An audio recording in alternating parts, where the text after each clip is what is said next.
And I was thinking in my mind, my limited mind back then, this was many, many years ago.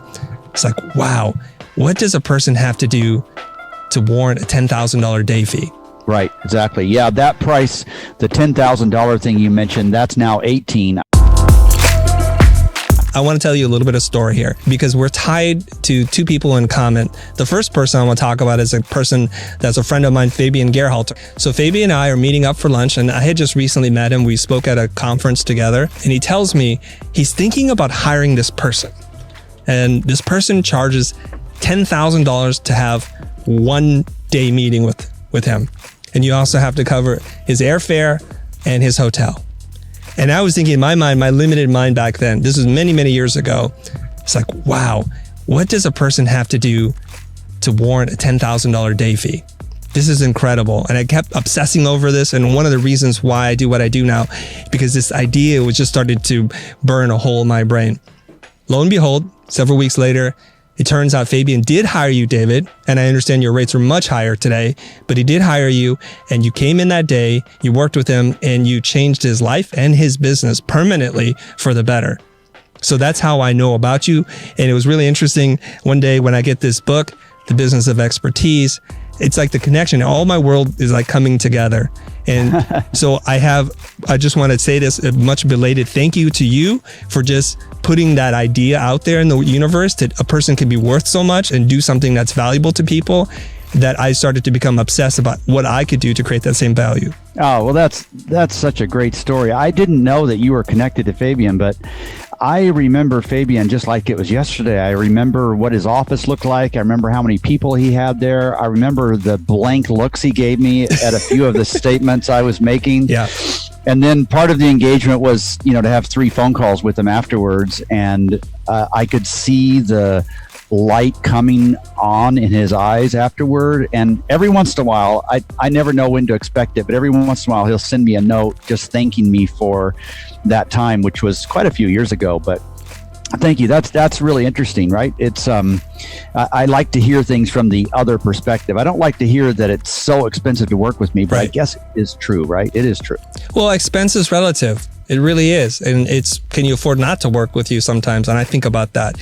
So without revealing too much about Fabian, can you tell us like what you saw and how you guided him out of the business that he was in? Yeah, I do. I can do that. I remember I thought he was thinking too small. I felt like he was so much more capable than he was seeing himself at the time. And his positioning wasn't narrow enough. He was doing almost everything for everybody. He had a mix of really great clients and then some that he would agree with me weren't great clients. And I started to help him see a different future, which was the fun part of all this. And it started to change when he changed his positioning so that he became a lot less relevant to a lot more people, which is a really fundamental concept, but in the process became a lot more relevant to fewer people. And it never works when an outside consultant or advisor says you're worth a lot more. You can kind of listen to that, but it doesn't really change your thinking. That thinking doesn't change until your clients or the marketplace confirms that they're willing to pay you more than you thought you were worth in the future. So it took a little while to catch up for him, but then it started to be a self-fulfilling prophecy where his confidence rose and his work was better. I think he even exchanged some employees who weren't necessarily seeing the same vision he was seeing for himself. So that was really how it unfolded.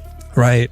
So this is not atypical, right? Like when you choose to go narrow and decide that you want to specialize or become an expert at something, there's always a gap, a lag between what you want to become and the market catching up to you and validating that. Is that correct?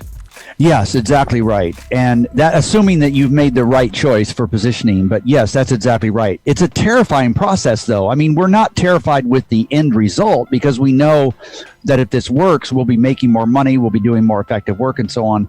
But the interval, the process between now where we are and where we'll be in the future is a little terrifying because it means we're saying no so much more frequently to the opportunity that we said yes to in the past.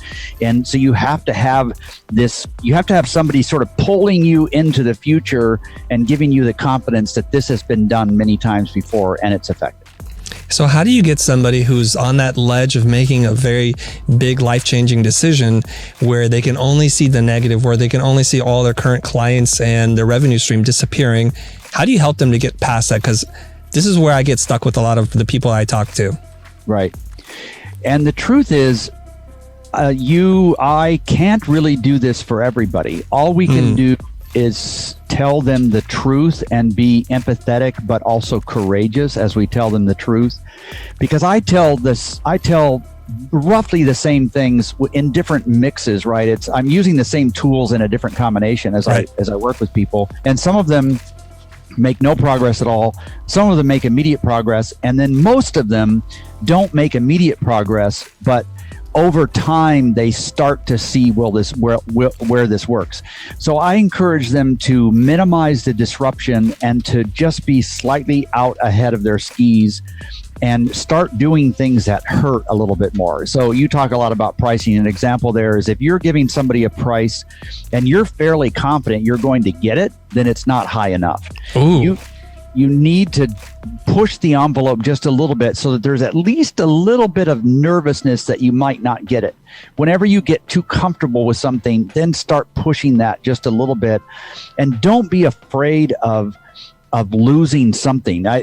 We're hoarders of opportunity, right? And the notion of sifting through opportunity and saying yes or no is something that experts don't have a problem doing, but people on the path to that expertise do have trouble doing it because they're back in their minds, they're always afraid, will I run out of opportunity? So the notion of saying no to some opportunity is very counterintuitive to them.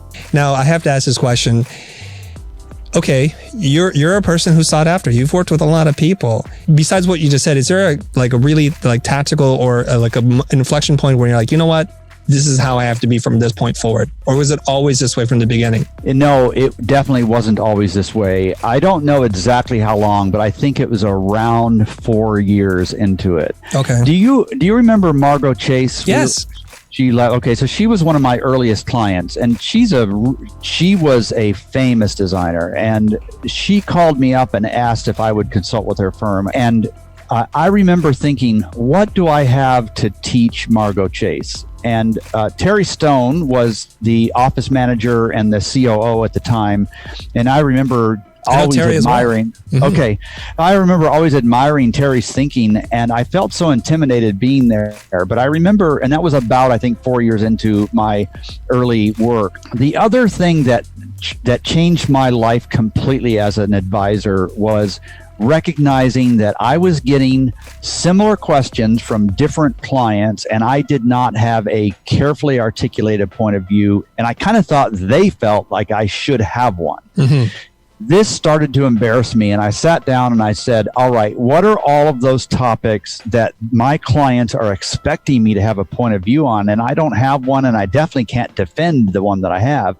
I wrote all these down. It was 55 topics. I talk about this in the book a little bit.